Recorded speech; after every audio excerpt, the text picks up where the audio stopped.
시청자 여러분 안녕하십니까? TV조선 뉴스특보 시작합니다. 자, 2박 3일 일정으로 평양을 방문 중인 문재인 대통령. 오늘 오전 일찍에 백화원 영빈관에서 백두산으로 출발을 했습니다. 네, 지금 시각이 10시 30분이 조금 넘은 시간인데요. 예정대로라면 이 차량으로 이동해서 백두산 장군봉에 오른 것으로 예상이 됩니다. 지금 백두산의 오전 날씨는 구름만 조금 낀 대체로 맑은 날씨로 전해집니다. 네. 자, 오늘 특보에서는요, 평양 공동선언과 어제 남북 정상의 능라도 연설 등 이 내용을 좀 분석을 좀 해보고요. 남북 정상회담의 성과와 향후, 북한 비핵화 어떤 움직임이 이어질지 이 전문가와 함께 짚어보도록 하겠습니다. 자, 현지 소식과 영상이 들어오는 대로 곧바로 전해드리도록 하겠습니다. 네, 그럼 먼저 새로운 소식 살펴보겠습니다. 동대문 디자인 플라자의 프레스센터 연결합니다. 장용욱 기자, 문재인 대통령 지금 시각이면 백두산을 올랐겠죠? 네, 그렇습니다. 문재인 대통령은 오전 7시 평양 순안공항을 떠나 8시 20분 백두산 인근에 있는 삼전공항에 도착했고, 이곳에 미리 와 있던 김정은 위원장 부부의 영접과 군악대와 의장대, 시민들의 환영을 받았습니다. 이어 8시 30분 장군봉을 향해 출발했습니다. 장군봉까지는 트레킹이 아니라 자동차와 궤도차로 이동하게 됩니다. 날씨가 좋으면 천지도 다녀올 예정인데 두 정상이 백두산에서 별도의 평화 메시지를 공동으로 낼지도 관심이 쏠리고 있습니다. 자, 삼지연에서 이제 바로 귀환한다, 평양 들렀다 온다, 뭐 여러 가지 이야기가 나오고 있는데 문 대통령 귀환 일정은 어떻게 됩니까? 네, 문 대통령 일행은 백두산 방문을 마친 뒤 삼전에서 오찬할 예정입니다. 이후 문 대통령은 평양으로 다시 돌아와 공군 1호기를 타고 서울로 귀환할 예정이었지만 다시 계획이 변경돼 삼전공항에서 바로 성남공항으로 귀환하기로 했습니다. 문 대통령은 서울에 도착한 뒤 이곳 동대문에 마련된 프레스센터를 찾을 가능성도 있는 것으로 전해지고 있습니다. 네, 남북이 합의한 서해 완충지대, 어제 국방부 발표에서 논란이 된 부분이 있죠. 네, 어제 국방부는 군사합의서에서 적대 행위를 중단하는 완충수역이 서해와 동해 모두 폭이 80km 정도라고 발표했는데요. 실제로는 서해의 중단구역 전체 길이가 군 당국이 발표한 80km가 아니라 135km인 것으로 확인됐습니다. 특히 백령도 이북 북방한계선 NLL 기준으로 보면 완충수역의 북측수역은 약 50km, 남측수역은 약 85km가 포함되게 됩니다. 북한은 그동안 서해에서 해상 경계선인 NLL을 무력화하려는 시도를 지속적으로 해왔는데, 이 때문에 서해 완충수역에 우리 측 수역이 더 많이 포함된 것이 NLL 논란으로 이어지는 것 아니냐는 우려도 나오고 있습니다. 지금까지 동대문 디자인 플라자에 마련된 프레스센터에서 TV조선 장용욱입니다.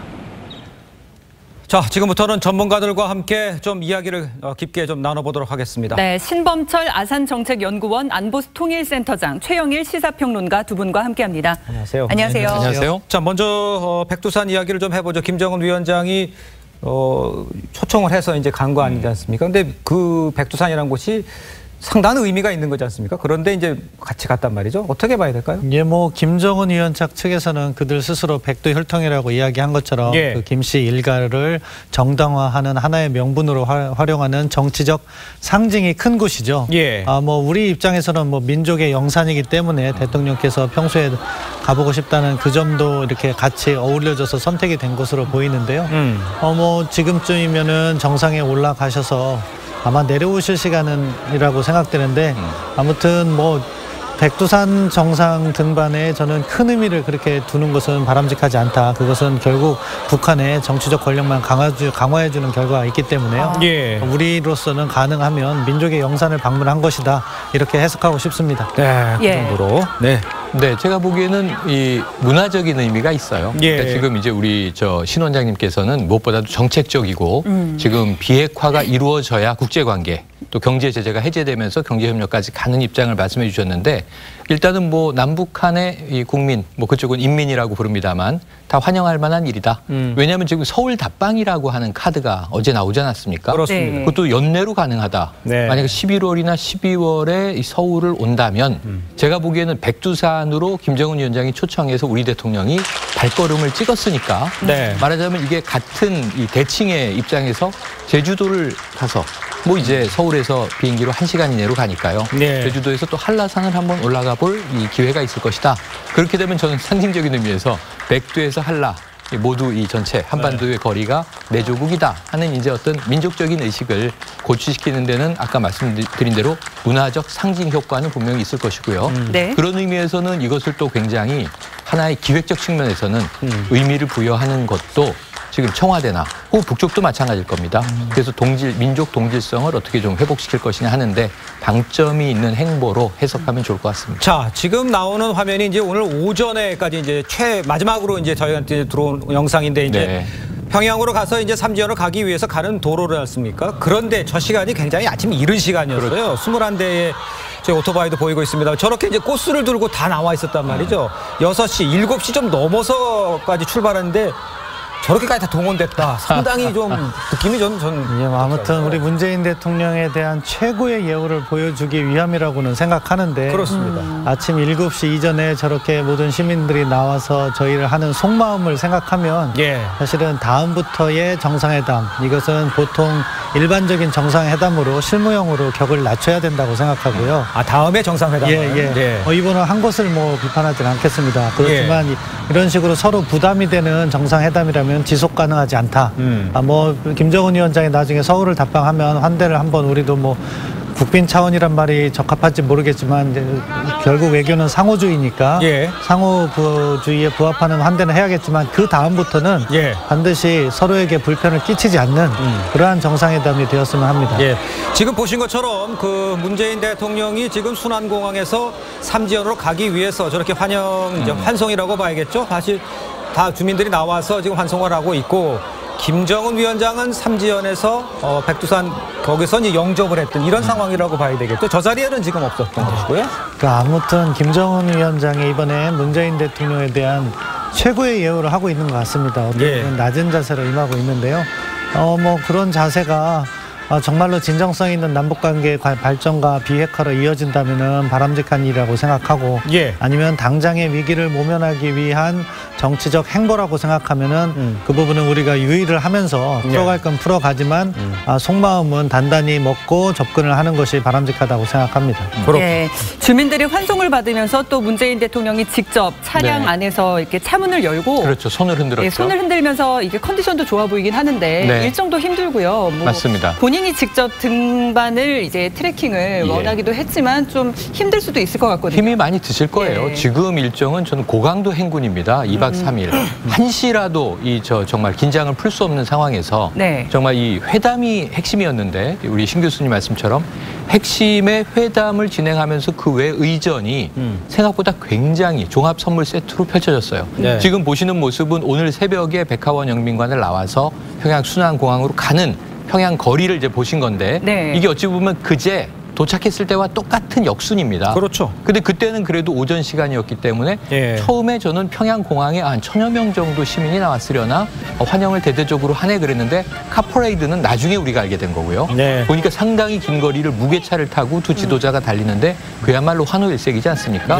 그래서 이제 처음에 환영은 좋았는데 환송도 똑같이 할 줄은 몰랐어요. 그런데 지금 사실은 서울로 출발하는 게 아니라 백두산으로 가는 거지 않습니까? 하지만 오늘 아침에 알려진 바로는 지금 삼지연에서 바로 서울로 돌아오실 예정이기 때문에 평양 시민과는 지금 이제 굿바이가 맞습니다. 그러니까 그런 의미로 이제 해석을 하면 될 것 같은데 이런 걱정을 하는 시민을 제가 뵀어요. 어떤? 김정은 위원장이 서울 오면 우린 저렇게 해줄 수가 없을 텐데. 그렇죠. 6시 반에 연도의 시민들이 7, 80년대 저 학창 시절에는 비슷한 게 있었습니다만 카퍼레이드도 있었고 지금 그런 게 어디 있습니까? 그러니까 이제 북한은 전시 동원 체제이기 때문에 가능한 것이고 우리는 자유주의 국가이기 때문에 동원이 불가능하죠, 시민의. 다만 정부 차원에서 뭐 군 의장대 사열이라든가 이런 건 가능하겠지만 우리는 또 다른 자유민주주의의 방식으로 환영할 수 있는 방법들을 모색을 할 텐데요. 그럼에도 불구하고 좀 어찌 보면 대단한 환대다라는 느낌은 들면서도 또 낯선 풍경인 것만은 분명히 사실입니다. 자, 시청자 여러분께 좀 말씀을 드리면요. 이 장면은 이제 순안공항에서 삼지연으로 가기 위해서 이동하는 장면을 지금 보셨고요.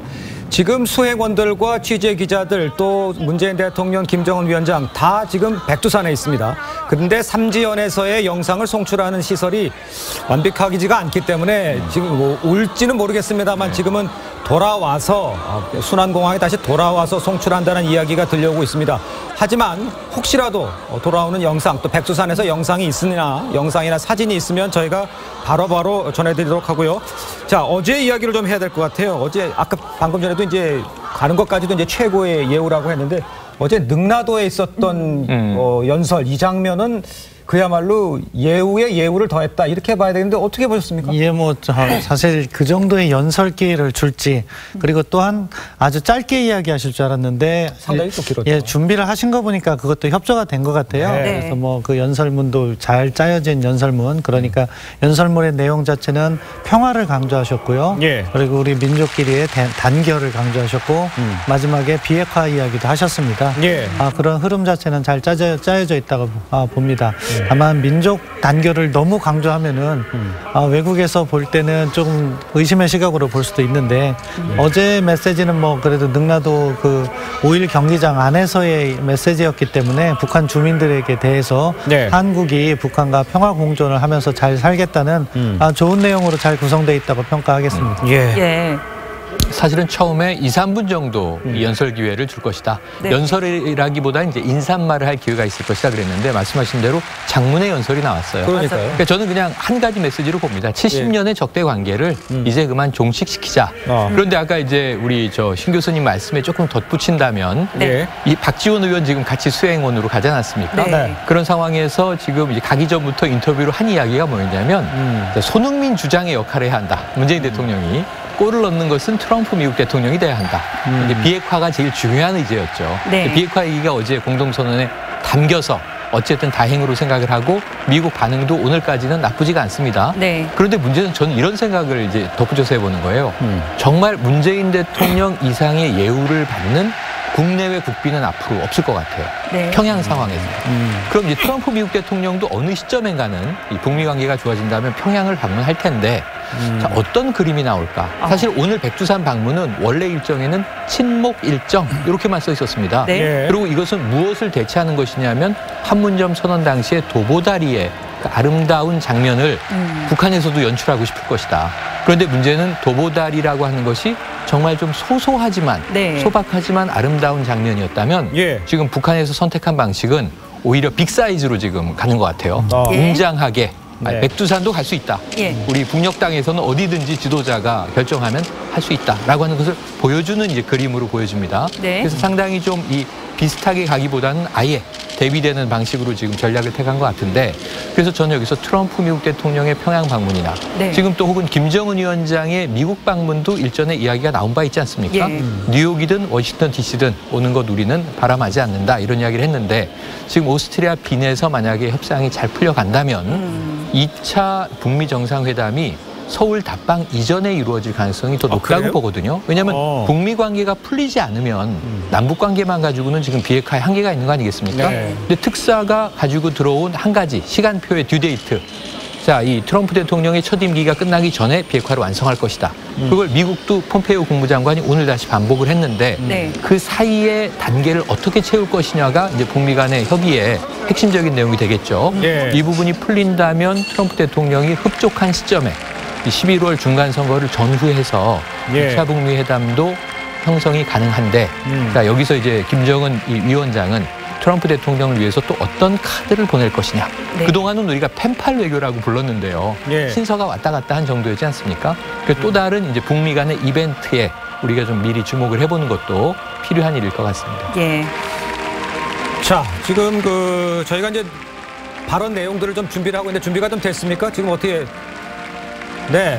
자, 트럼프 대통령도요, 남북 공동 성명 발표에 상당히 긍정적인 반응을 보였습니다. 트럼프 대통령의 목소리를 직접 들어보겠습니다. We had very good news from North Korea, South Korea.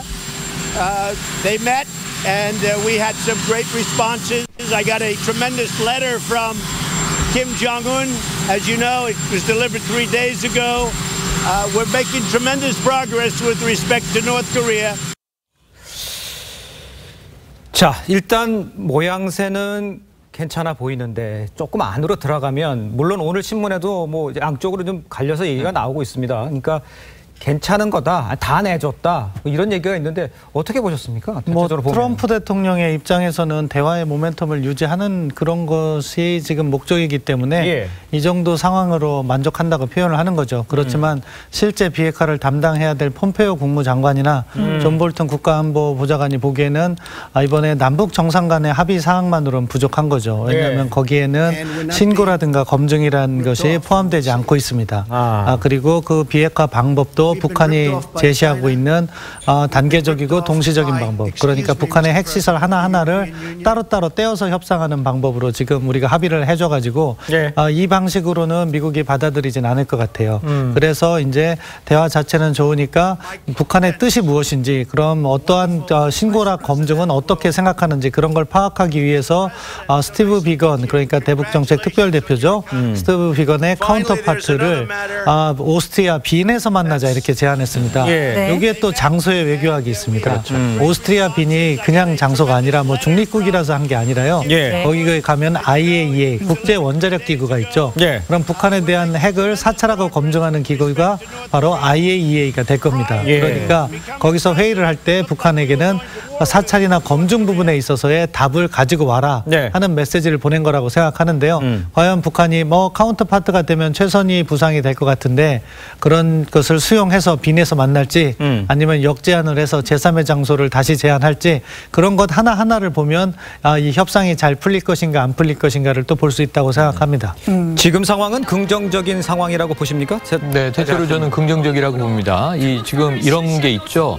지난번에 이 풍계리 핵실험장의 파괴가 예. 첫 번째 실행이었어요. 북한 예. 입장에서는. 물론 이제 억류자들을 풀어주고 유해를 이제 송환하고 한 거 외에 핵과 관련해서는 첫 번째는 풍계리의 폭파였는데 그때 원래 이야기는 외신 기자들과 함께 전문가들도 동석시키겠다 했는데 네. 나중에 실제 될 땐 전문가들은 빠졌어요. 그러니까 사찰이나 검증하는 전문가는 빠지고 IAEA, 그러니까 미국 쪽 전문가는 아니어도 IAEA의 전문가 정도 들어갈 거라고 예상을 했었죠. 네. 이게 배제돼서 수상한 거 아니냐, 이 진의가 아닌 거 아니냐 했는데 이번에도 사실 동창리 엔진 실험장의 폐기 이야기를 하면서 네. 이번에 전문가를 참관시키겠다는 얘기를 했어요. 네. 그럼 최소한 IAEA가 들어가면 그게 사찰 내지 검증의 초보 단계로 인정받을 수 있지만 그렇지 않게 되면 이것도 또 이렇게 쇼잉으로 끝날 수 있는 가능성이 있거든요. 거기에 대해서 저는 미국이 이제 북한이 지금 낸 것에 완전히 만족스럽진 않지만 걸고 들어가야 되는 거죠. 그러면 서로 밀고 당겨서 미국은 비핵화를 확인해야 되는 거기 때문에 우리도 거기서는 다른 입장은 아닙니다. 네. 문재인 대통령도 계속 비핵화는 강조하고 계시고 지금 김정은 위원장 입장에서는 한 가지 진일본이 있었어요. 예. 국내 야당 의원들이 김정은 위원장의 육성으로 비핵화 얘기한 적 없지 않느냐. 근데 육성으로 이제 핵 없는 한반도 이야기를 했단 말입니다. 네. 조금씩은 나아가고 있는데 아직 속 시원하진 않죠. 그래서 이번에 북한에서 그 다음 단계로 실행을 하는 그 무언가에는 네. 검증이나 사찰의 여지가 있도록 해야 되는데 전 트럼프 미국 대통령도 조금은 전략적으로 일부러 그냥 이제 폐기하겠다 혹은 또 미국이 상응하는 조치를 내놓을 경우에는 영변 핵시설 폐기도 우리는 고려할 수 있다 하는 이야기에 그냥 핵사찰 합의 이렇게 질러버린 것 같아요. 네. 트위터에서 핵사찰 합의라고 질러버렸잖아요. 네. 사실 그렇게 해석하기에 무리가 있지만 이건 미국이 원하는 건 우리가 원하는 건 지금 이거야라는 것을 미리 선제적으로 카드를 패를 보여준 것일 수도 있기 때문에 대체로 저는 완전히 만족스럽진 않지만 여지를 북한이 줌으로써 예. 그 여지를 미국이 파고 들어갈 수 있는 예. 이게 협상인 거죠. 협상의 이렇게 계기는 생각할 수는 만들어졌다. 있지 않을까요? 네. 지금 말씀하신 것처럼 그렇게 질르는 것일 수도 있겠지만 네. 그 남북 정상이 두 분이 만났단 말이에요. 그렇죠. 그러니까 뭔가 트럼프 대통령에게 전달할 메시지가 이미 들어가 있어서 트럼프 대통령이 이렇게 네, 얘기할 네. 수 있는 건 아닐까? 그게 정의용 이제 국가안보실장이나 예. 문정인 특보 같은 분이 발표한 것은 완벽하게 합의된 공개 가능한 내용이고 그렇죠. 네. 공개하지 못한 못하는. 이야기도 훨씬 더 밀담을 나누었다라는 얘기를 하는 거죠. 예. 그리고 거기서 지금 남북 이 정상들이 만나고 있지만 예. 사실은 보이진 않지만 트럼프 대통령의 그림자가 그 테이블에 같이 있는 거죠. 그렇죠. 네. 두 정상이 뭘 협상했을 거냐면 어떻게 해야 미국이 풀 거냐. 네. 경제 제재를 풀어줘야 지금 거기 갔던 경제인들도 투자를 할 것이고 예. 기차도 다닐 것이고 관광 특구도 만들 것 아닙니까? 그러니까 어제 발표된 항목의 두 번째 경제 협력에 대한 모든 것들은 조건이 맞춰졌을 때 실행 가능한 얘기예요. 예. 근데 가장 원하는 건 북한이 원하는 건 그거란 말이에요. 이항. 그럼 그것을 하기 위해선 트럼프와 미국의 폼페이오 장관, 존 볼튼 보좌관까지를 만족시켜야 하는데 북한은 어디까지 펼칠 것이요 예. 하는 것에 대해서 사실 어제 저는 공동 선언문에 모두 다 담기진 않았을 것으로 봅니다. 예. 북미 비핵화 협상 이제 공은 미국으로 넘어갔다는 분석이 나오는데 이 자리에 강준영 한국외대 국제지역대학원 중국학과 교수도 나오셨습니다. 교수님, 이제 트럼프 대통령 앞으로 어떤 전망을 저희가 좀 해볼 수 있을까요? 글쎄요, 뭐 지금 남북 간에는 어쨌든 진일보 진전한 모습이 보여졌습니다만, 그렇죠. 전체적인 그림으로 보면은 미국이 원하는 비핵화에 대한 논의들 예. 이런 것들은 지금 진척이 안 됐다고 지금 보고 있는 거거든요. 예. 그런데 지금 우리 최 선생님도 말씀하셨지만 기본적으로 미국이 원하는 건 이거다라는 메시지를 지금 던졌단 말이죠. 그럼 전체적인 어떤 흐름에서 본다면 김정은 위원장은 여전히 핵폐기라든지 이 방식에 관한 전략적 결단을 확실히 하지 않은 것 같아요. 그리고 오히려 한국을 끌어들여서 지금 우리 문재인 정부, 문재인 대통령은 기본적으로 비핵화가 답보 상태에 있으니 이 비핵화를 추동하기 위해서 남북관계를 개선하면 예. 북한을 구체적 비핵화로 이끌어내는데 좋지 않겠느냐. 예. 이런 소위 비핵화 추동론으로서의 남북관계 개선을 더 강조한단 말이죠. 네. 그래서 그게 이번에 가서 나름대로 흐름을 가져왔는데 그렇다면 미국 입장에서 보면 그거는 좋은데 그럼 그 다음 게 뭐냐. 거기에 대해서는 그 소위 새로운 내용들을 아마 두 분이 얘기하지 않았을까. 김정은 위원장과 문 대통령이 서로 얘기하면서 서로의 고민을 분명히 얘기했을 거라고 생각을 합니다. 네. 문제는 그런 부분을 우리가 한미 정상회담이라든지 또는 미국 측에 전달을 해서 말씀하신 대로 비건 대표하고 뭐 최선희 부상이 될 가능성이 높지만 그렇게 만나서 얘기가 됐을 때 뭔가 조금의 접합점이라도 찾을 수 있느냐. 이게 없다면 예. 저는 비핵화에 관한 한은 또 아주 상당히 난관이 예상된다. 왜냐하면 지금 이제 미국에서도 트럼프 대통령은 굉장히 적극적이고 네. 정부 입장에서는 진전이 있었다고 얘기를 하지만 전문가들은 아주 또 다양하게 우려의 그런 시각도 있죠. 표현을 하고 예. 있거든요. 그러니까 어차피 조율이 되는데 지금 핵심은 밝혀지지 않았다는 걸 전제로 하고 네. 어떤 모종의 합의는 아니지만 북한의 고충, 그다음에 우리의 의견 이런 것들이 절충된 의견들이 어떻게 트럼프 측에 전달이 돼서 그걸 네. 어떻게 받아들이느냐 예. 이거에 달려있지 않나 이렇게 생각을 합니다. 알겠습니다. 자, 지금 저희들이 지금 이야기를 계속 나누고 앞으로 북한의 비핵화가 어떻게 될지를 지금 논의를 하고 있는 이 시각에도 지금 속보들은 계속 들어오고 있습니다. 먼저 좀 정리를 해서 전해드리면요. 남북 정상은 지금 차량을 타고 백두산 장군봉에 도착을 했고요. 백두산 산행 열차를 지나는 항도역을 경유를 했습니다. 오전 10시 10분쯤에 케이블카로 천지에까지 도착을 한 것으로 지금 전해집니다. 그리고 남북 정상 내외입니다.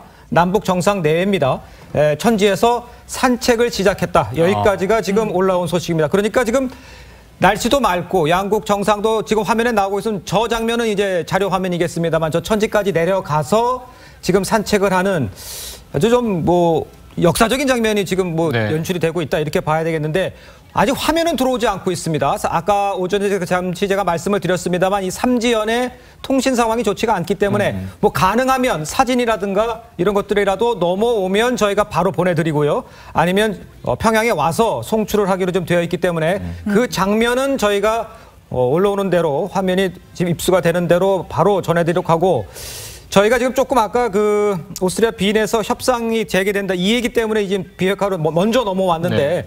능라도에서 연설하는 그쪽 이야기를 좀 먼저 해보죠. 이제 문재인 대통령을 하게 한 것, 15만 명 앞에서 연설하는 것, 북한 평양 시민들도 문재인 대통령의 상당히 다른 느낌은 그러니까 지도자에 대해서 다른 느낌을 가질 수 있게 충분했을 것 같은데요. 이제 일단 문재인 대통령께서 인사를 잘 하시더라고요. 네. 그 과정에서 문재인 대통령께서는 허리를 굽혀서 그 평양 시민들한테 인사를 했는데 예. 김정은 위원장은 허리를 안 굽히더라고요. 그러니까 나만의 지도자는 허리를 굽혀서 인사하는구나. 무언가 인상이 다르다는 것은 평양 시민들도 느꼈을 겁니다. 예. 그리고 전달하는 메시지의 방식도 훨씬 더 어떻게 보면 따뜻하고 다정다감하게 이렇게 다가가서 예. 이게 확실히 속으로는 겉으로는 말 못하겠지만 속으로는 저 남한 체제의 지도자들은 그래도 그 주민들을 조금 더 배려하고 아끼는 마음이 있겠다 하는 그런 이미지는 충분히 줬을 거라고 생각합니다. 예. 다만 메시지에 있어서 대통령께서 그 전에 하지 않았던 우리 민족끼리라는 말씀을 하셨어요. 네. 근데 이 메시지는 사실 우리가 들을 때는 뭐 우리 같은 민족이니까 당연하게 받아들이겠지만 네. 외국에서 특히 미국에서 받아들일 때는 이러한 비핵화 협상이나 이런 부분 남북 관계를 그 주변 국가에 공조를 하지 않고 우리 남북한끼리 무언가를 해보겠다는 식으로 오해를 할 수 있기 때문에 예. 앞으로는 그 단어는 사용하지 않으셨으면 좋겠습니다. 예, 그렇군요. 그 집단체조 관람 후에 지금 말씀해 주신 것처럼 평양 시민 15만 앞에서 예. 이제 문재인 대통령이 공개 연설을 가졌는데요. 문 대통령의 연설 잠시 들어보겠습니다. 평양 시민 여러분, 문재인 대통령에게 다시 한번 뜨겁고 열렬한 박수를 보내주시기 바랍니다. 남쪽 대통령으로서 김정은 국무위원장을 소개로 여러분에게 인사말을 하게 되니 그 감격을 말로 표현할 수 없습니다. 우리는 5,000년을 함께 살고 70년을 헤어져 살았습니다. 나는 오늘 이 자리에서 지난 70년 적대를 완전히 청산하고 다시 하나가 되기 위한 평화의 큰 걸음을 내딛자고 제안합니다. 그 정상 간의 교류 또 신뢰 이 정도는 저 연설이라든가 이런 것의 예우라든가 이런 것에 봐서는 상당히 가깝다 이렇게 볼 수는 있는 상황 아니겠습니까? 예, 뭐 나타난 모습으로 나타난 봐서는 모습만 뭐 엄청나게 가깝다고 봐야 되지 않겠습니까? 예. 어느 정상회담에서 이렇게 벌써 오찬 두 번에 만찬 두 번, 오찬 한 번에 만찬 두 번을 같이 하고 그러니까요. 그밖에 계속해서 백두산까지 같이 가고 뭐 연설 기회도 이렇게 어떻게 보면 자기의 핵심이라고 할 수 있는 평양에서 평양 예. 시민 15만 명 앞에서 이렇게 연설 기회도 주고 어떻게 보면은 더 이상 아마 어느 지도자도 이 이상의 예우를 받을 수 없을 정도로 네. 북측에서 신경 써서 예우를 했다 그렇게 평가합니다. 네. 저는 북한 주민들이 네. 좀 어떻게 느꼈을지도 굉장히 네네. 궁금하거든요. 그렇죠. 질문 세례도 많이 쏟아졌다고 하고. 그렇습니다. 이 사회 심리적으로 분석하는 게 중요한데 과거에 이제 이 90년에 동구권이 몰락하죠. 네. 소련 체제에 대한 이 사회 연구가 굉장히 활발했고요. 중국도 개혁 개방이 되면서 이 중국 사회에 대한 이 지금은 시장이 개방돼서 체제는 중국 공산당 일당 체제지만 네. 사실 시장 자본주의가 다 들어가 있는 사회 우리와 크게 다르지 않단 말입니다. 네. 여행 가보면 알지만 지금 이제 북한은 그 전 단계에 있는 거죠. 예. 시장 개방을 해야 되는 단계에 있는 건데 북한 주민들의 모습을 보면서 저는 김정은 위원장의 자신감이 중요하다. 우리가 뭐 세계를 다녀보셨겠지만 상당히 좀 이 수준이 떨어지고 초라하고 이런 이야기를 하지 않습니까? 이게 대단한 겸손일 수 있는데 우리가 낮을 수 있다는 자신감이 없으면 저런 얘기는 하기가 어려운 거예요. 예. 그래서 김정은 위원장의 자신감이 바탕이 돼 있고 하지만 현실을 인식하고 있다는 걸 솔직하게 토로하는 거죠. 네. 저는 이 문재인 대통령 내외분을 적어도 평양 시민들은 스킨십을 하지 않았습니까? 네. 이렇게 보면서 뭘 느꼈을 것 같냐면 우리 지도자 내외가 너무 젊단 말이에요. 리설주 여사 얼마나 젊습니까? 예. 김정은 위원장은 정말 좀 중후해 보이기 위한 그 외모 이미지 관리를 상당히 신경을 썼음에도 불구하고 사실 얼마나 좁습니까? 물리적 나이를 이제 생각을 해보면. 네. 그러면 이제 이 북한 주민이나 평양 시민들이 우리 대통령 내분을 보면서 예. 중후함을 느꼈을 거예요. 예를 들면 그렇지 이 국가를 이끌려면 체제를 이끌려면 그래도 연배가 저 정도 돼서 예. 삶의 경륜도 있고 그렇게 또 이제 그런 것들을 가지고 이제 이끌어갈 수 있지 않겠나. 예를 들면 약간 이 김정은 위원장 내외와 문재인 대통령 내외분을 나란히 보면 네. 이 부자지간이나 모녀지간 같은 느낌이 물씬 난단 말이에요. 그건 어쩔 수 없는 대목입니다. 저 말씀드린 대로 생물학적 나이 때문에. 그리고 북한 주민들도 그런 느낌을 받을 수 있거든요. 예. 그러니까 우리 민족인데 느낌이 다르지 않잖아요. 사람이 사람을 대하는 데 있어서. 그런데 김정은 위원장이 스스로 자신이 없으면 자신의 통치력이나 리더십에 대한 자신이 없으면 예. 문재인 대통령을 본인은 극진히 해줄지라도 이 자신의 심장부에서 인민들에게 이렇게 노출을 시키고 예. 연설할 수 있는 기회까지 주기는 쉽지 않은 거예요. 예. 저 대목에서 상당히 첫째, 문재인 대통령을 신뢰하고 있다. 나에게 도움이 되는 인물이지 나에게 해를 끼칠 인물은 아니다라는 판단을 첫째 했을 것이고, 두 번째로는 어떻든 저떻든 간에 북한은 내가 통치한다라는 그 자신감, 그 두 가지가 기반이 됐다는 것을 확인할 수 있을 것 같습니다. 교수님, 그건 어떻게 보셨습니까? 그 대동강 수산물 식당인가요? 거기서는 야, 저렇게까지 자연스럽게 식사를 하고, 또 문재인 대통령이 물론 세팅을 다 하고 준비를 다 해놨겠지만 문 대통령이 누구한테 질문을 할지 이런 건 잘 예상을 할 수가 없지 않습니까? 그런데도 그런 것들이 자연스럽게 연출이 됐어요.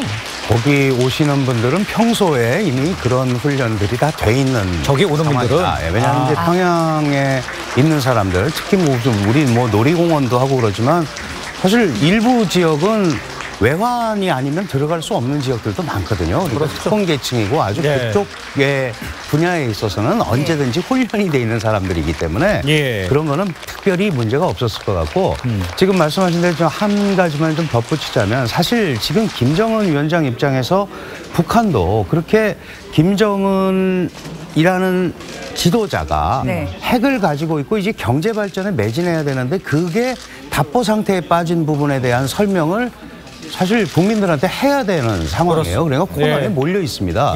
이런 대목에 적어도 남한과 북한이 적대하지 않는다라는 얘기를 남한 대통령, 대한민국 대통령의 입을 통해서 함으로써 소위 자신의 통치력 강화하는데 오히려 더 플러스 요인으로 작용하는 게 있죠. 그런 부분도 저게 들어있다. 그리고 저게 전 세계적으로 이 소위 중계되고 자료 화면이 나갈 거기 때문에 그런 국제 이미지 제고, 그래서 아주 극진히 대접하는 그런 모습을 보였다라는 것도 알아야 될 것 같아요. 잠시 후에 이제 화면이 나오겠는데, 제가 좀 보았을 때도 좀 특이했던 게 어떤 밀폐된 장소가 아니라 이제 같이 있는 장소에 둥그렇게 앉아서 이제 네 분이 식사를 한단 말이죠. 근데 그 북한 수행원들이 이제 우리 기자들한테 그 최고 존엄의 뒤통수가 나올지 말게 찍어라라고까지도 얘기를 했는데 화면엔 다 나옵니다. 맞습니다. 잡힌 것까지. 이렇게까지 나오고 돼서 남경준 교수님 어떻게 보셨어요? 네, 뭐 아무래도 이제 김정은 지금 나옵니다.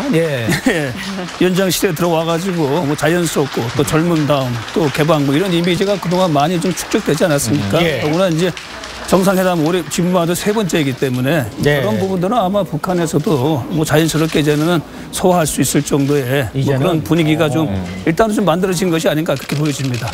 그렇군요. 자, 지금 보셨습니다만 저렇게 식사도 하고 보니까 두 끼를 같이 한 경우까지도 있었지 않습니까? 상당히 밀접한 관계가 있었지만 결론적으로는 저런 분위기와는 관계없이 이제 비핵화에 관해서는 좀 우리가 생각을 해봐야 될 것들이 많던데, 남광 교수님은 아까 저희가 비핵화 얘기를 조금 했었거든요. 어떻게 보셨습니까? 좀 아쉽지만 비핵화 관련해서는 뭐 진전된 내용이 저는 개인적으로 없다고 보여집니다. 김정은 국무위원 얘기는 똑같은 얘기가 이제 반복되어진 것이고요. 그래서 뭐 일부에서는 이제 본인의 입으로 직접 비핵화를 얘기했다 해가지고 상당한 의미를 두고 있는데 그거는 뭐 전에부터 얘기했던 부분, 중국에 가서 얘기했던 부분들, 또 북한의 어떤 매체를 통해서 얘기했던 부분들, 북한에서 얘기하고 있는 조선반도의 비핵화, 뭐 우리가 표현될 때는 한반도의 완전한 비핵화 합의문에 담겼네요. 이제 그대로 이제 반복되어졌기 때문에 뭐 우리가 저 아까 의미를 부여한다 그러면은 뭐 동창리, 시험장, 미사일 발사대 뭐 이런 폐기인데, 이거는 이제 하나의 이벤트이기 때문에 이것이 뭐 진정한 비핵화의 어떤 조치, 초기 조치다 이렇게 볼 수는 없는 것이죠. 근데 이 과제, 이 숙제는 앞으로 이제 모르겠어요. 미국이 일단 이걸 좀 긍정적으로 받아들이는 것 같은데, 그래서 미국, 북미 사이에 협상이 재개돼 가지고 이 부분이 어떻게 플러스적인 요인, 비핵화 내용이 나온가 그걸 좀 지켜봐야 되겠습니다. 일단 합의문 내용을 봐가지고는 진전된 내용이 없다라고 저는 이렇게 좀 평가를 하고 싶습니다. 진전된 내용이 없다라고 평가를. 저도 뭐 이번 정상회담의 판단 기준은 북측에서 신구와 검증에 관한 이야기가 나오느냐, 그게 기준이 되어야 된다고 그 전부터 이야기를 했기 때문에 그거에는 못 미치는 거라고 생각합니다. 동창리 시설 폐기 관련해서 뭐 전문가들 참관 이야기가 나와서 전향적인 거라고 이야기하시는 분들이 많은데요. 참관은 사실은 사찰과 검증과는 전혀 다른 겁니다. 가서 보는 게 참관이고 사찰과 검증을 하기 위해서는 그 관련 시설에 대한 정보를 신고받고 그 신고의 내용이 그것과 맞는지 그것을 하나씩 확인해가는 과정이 필요하거든요. 예. 그러니까 그런 부분이 돼야지 검증을 했다 이렇게 얘기하는 건데 지금 북한이 하고 있는 비핵화 협상 제가 앞서 단계적이고 동시적인 비핵화라고 말씀드렸는데 그거는 북한이 비핵화 대상을 정하는 겁니다.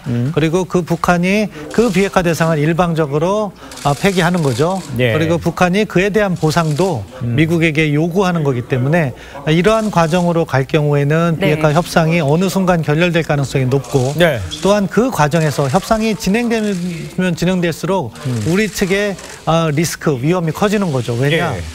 북한은 계속해서 보상을 받지만 우리는 북한에 핵무기가 얼마나 있는지를 모르고 핵물질이 얼마나 있는지 모르고 또 어디에 있는지도 모르는 상황에 협상을 하는 겁니다.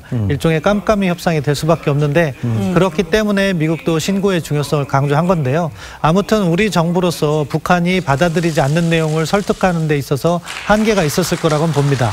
따라서 이 정도 합의가 됐다고 하면 다음 단계에서 저는 정말로 앞서 잠깐 논의되었던 김정은 위원장과 문재인 대통령 간의 대화에서의 또 조금 더 비밀스러운 얘기가 미국의 긍정적인 메시지가 있다면 그러면은 미국 대화도 다시 재개될 수 있고 다음 단계로 나갈 수 있는데 그러기를 희망하지만 그 가능성은 여전히 높지 않다. 왜 그러냐면은 이런 식의 내용은요 비밀로 할 필요가 없는 거예요. 공개를 하면 할수록 미국의 반응은 더 뜨겁고 미국은 어떻게 하겠습니까? 폼페오 장관을 보내겠다. 트럼프 대통령이 트위터에 그렇게 썼겠죠. 그런데 그러한 내용은 오히려 비밀 협상이라는 건 제3자가 모르고 우리끼리 아는 것이 비공개 사안인 거지 제3자에 알릴 내용은 사실은 우리끼리 비밀을 할 필요가 없는 거죠. 왜?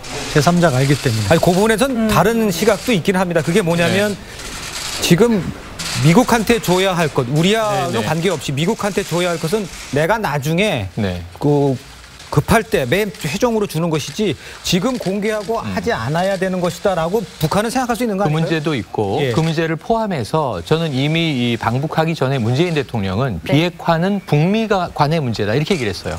예를 들면 지금 남북 간의 문제가 핵은 아니에요. 오히려 어제 들어있었던 일본 항해 군사적 긴장 완화 문제는 지금 어제 보시면 노광철 인민무력상하고 이 송영무 국방장관이 마지막 임무를 하지 않습니까? 서명을 하는 것으로. 이게 이제 판문점 선언 군사 분야 이행 합의서. 이게 사실은 이제 이 일종의 부속 합의서로 채택이 됐어요. 남북 간에는 실질적 군사적 어떤 이 국지전부터 전면전의 위험성을 낮추는 게 이제 필요했던 거죠. 전 심지어는 비무장지대에 지뢰 제거도 남북이 빨리 시작해야 한다. 지금 기차와 도로가 다니고 인편으로 사람이 다니려면 거기를 가로막고 있는 군사적 시설이 엄중하게 놓여 있는 거 아닙니까? 그래서 북미 간의 문제에 비핵화의 핵심이 있다. 그런 문제는 뭐냐면 전 어제 비핵화와 관련한 언급이 톤 앤 매너가 아주 적절했다. 이거보다 더 센 게 나왔으면 트럼프 미국 대통령이 좀 실망했을 수가 있어요. 자기네끼리 다 해버리네? 나는 뭐 하라고. 이제 이럴 수가 있단 말이에요. 왜냐하면 지금 10월에 노벨 평화상은 너무 바튼 상황이 돼버렸습니다만 트럼프 대통령은 지금 11월 6일 중간선거에 강력한 성과가 필요한 거예요. 전리품이. 그리고 그 전리품을 지금은 국제 정세를 봤을 때 미국 국내 정세에서는 어렵고 북한에서 파내야 되는 입장인 거잖아요. 그럼 북한에서 뭔가 굴복하는 핵을 다 우리가 내놓을 테니 알아서 처분하시고 평화로운 관계로 가주십시오.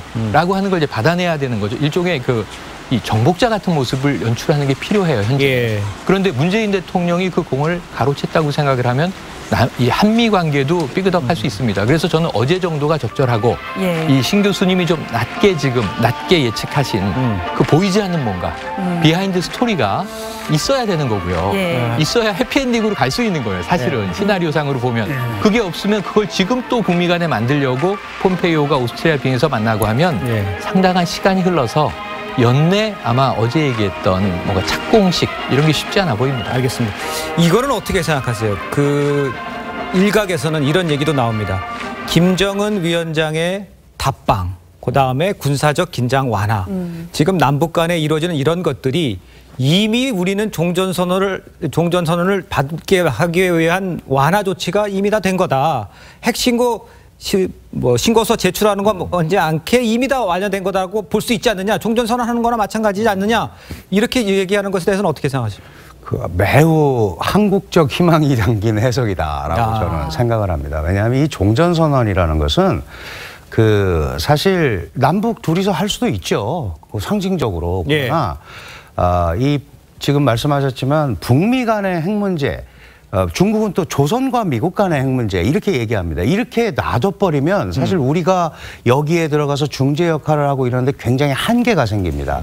그 연장선상에서 종전선언 같은 것들이 왜 그렇게 쉽게 얘기를 할 수가 없는 거냐 하면 많은 사람들이 그렇게 얘기를 하죠. 지난번에 또 우리 특사단 방문했을 때 김정은 위원장이 그랬단 말이죠. 종전선언과 미군 철수 관계없는 거 아니냐.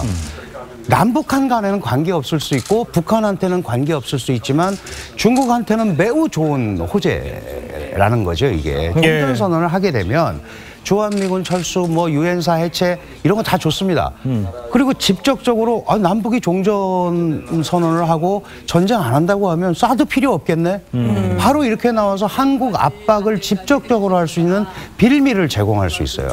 그리고 그게 궁극적으로는 그러면 한미동맹을 어떻게 할 거냐. 한미동맹의 장기적인 스탠스 문제까지 걸리게 된단 말이죠. 그래서 실질적인 의미의 뭐 종전선언이다 말다 이런 얘기도 저는 할 필요가 없다.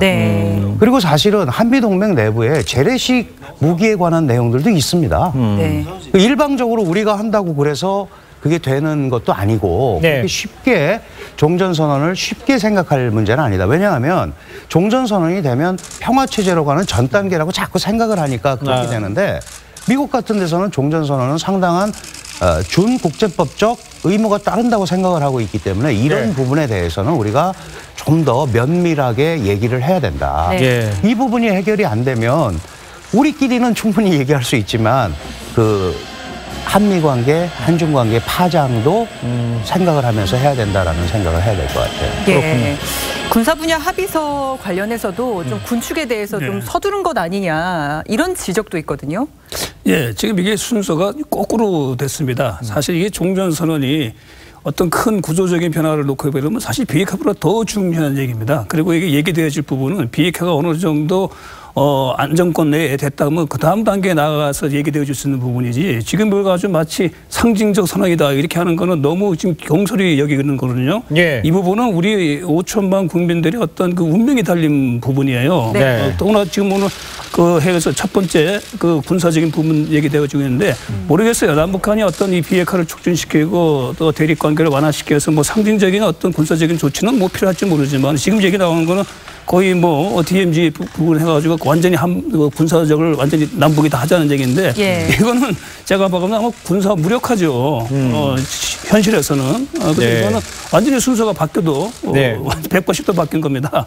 핵 문제가 해결되고 난 다음에 이것도 시간이 많이 걸려요. 결국은 남북 간의 군축 문제로 들어가기 때문에 또 이건 또 나중에 평화체제가 논의된다면 그때 논의되어질 내용들이기 때문에 지금 남북한이 이걸 가지고 사실상의 종전선언을 하는 것은 정말 상당히 무책임한 거고 이 부분은 아주 엄밀하게 세부적으로 꼼꼼하게 따져가지고 얘기되어질 부분인데 이렇게 쉽게 하나의 선언으로서 안에 좋은 얘기로서 이렇게 얘기되어지고 국민들도 자칫 오해할 수 있거든요. 이 부분은 상당히 제가 봐가지고 좀 우려스러운 합의를 했다. 더구나 그것이 부속 합의로서 이행 합의서까지 했다는 얘기는 이거는 상당히 우리가 북한을 대상으로 하는 것이 아니고 국가로서의 기본적인 국방이나 이건 꼭 북한만 대상이 아닙니다. 다른 국가를 했을 때 이런 부분에 있어가지고 근본적인 부분을 검토가 안 된 상황 속에서 지금 정치적으로 나간 부분이다.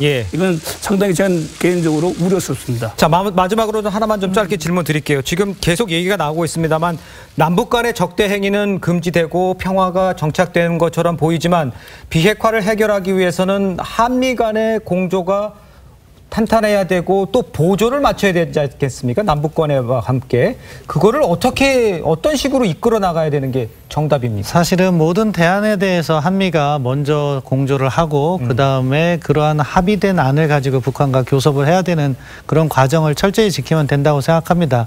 그런데 지금 남 교수님 말씀하셨는데 이번에 우려되는 바는 오늘 아침에 미국 국방부 동아태 차관보 코멘트가 나왔어요. 남북 간 군사적 합의서 이행을 미국이 철저히 검토하겠다 이렇게 했습니다. 이미 검토된 게 아니라 앞으로 검토해 나가겠다고 한 것은 이 과정에서 아주 협조가 원활하게 되진 않은 것 같아요. 미국도 한국 정부를 존중하기 때문에 어떠한 상황이 가더라도 한국 정부에 대한 우려를 표명하지 않는데 이 정도 코멘트가 나왔다는 것은 이 과정에서 무언가 매끄럽지 못한 부분이 있다는 건데요. 아무튼 그런 것들이 안 발생해야죠. 중요한 부분이라 한 가지만 더 말씀드린다면은 지금 우리 전반적인 협상을 구상함에 있어서 이렇게 보시면 될 것 같습니다. 한반도에 있어서 군사적 균형과 관련해서 북한은 우리에 대해서 핵전력이 월등하게 유리한 거고요. 우리 같은 경우에는 재래식 전력이 유리한데 이번 군사적 합의는 군비 통제로서 군사적 신뢰 구축 조치로서 의미는 있지만 우리가 우위에 있는 군사 역량을 먼저 감축했다. 그 점에서는 이제 향후 협상에서 비핵화가 진전이 더딘다면은 이것은 좋게 평가받기 어렵다. 지금 어떻게 보면 집을 사는데 우리가 결제를 먼저 해준 겁니다. 그렇기 때문에 이것을 갖다가 나중에 평가되기 위해서는 이제 부동산을 인계받아야죠. 그게 비핵화라고 생각합니다. 알겠습니다. 자, 이상으로 뉴스 특보 마치도록 하겠습니다. 네, 시청해 주셔서 고맙습니다.